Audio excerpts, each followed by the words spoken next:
Министерството за локалната самоуправа и заедницата на единиците на локалната самоуправа побарале од Собранието на Република Македонија да најде решение за надминување на состојбата поради неодржувањето на локалните избори. Во барањата се укажува и на проблемите кои ќе настанат во оваа ситуација. Буџетот е ликвиден, а за исплата на земјоделските субвенции од Министерството за финансии ќе се чека да се објави одлуката на Уставниот суд, истакна министерот за финансии Кирил Миновски, при што рече дека во моментов нема потреба од ребаланс и од издавање еврообврзница.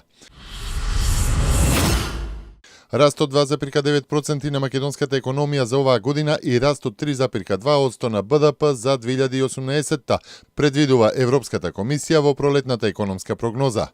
Според комисијата, лани во Македонија забавил растот и стигнал само до 2,4% на БДП како резултат на долготрајната политичка криза. Токму затоа се умерени и прогнозите за годинава, иако и на ниво на цела Европска унија во однос на економскиот раст, прогнозата е дека годинава истата ќе изнесува 1,7%.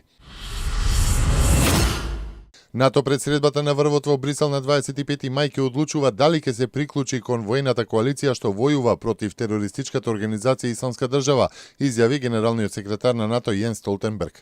По средбата со германската канцеларка Ангела Меркел во Берлин наведе дека и на самитот на НАТО ќе се разгледуваат и распределбата на расходите и борбата со тероризмот.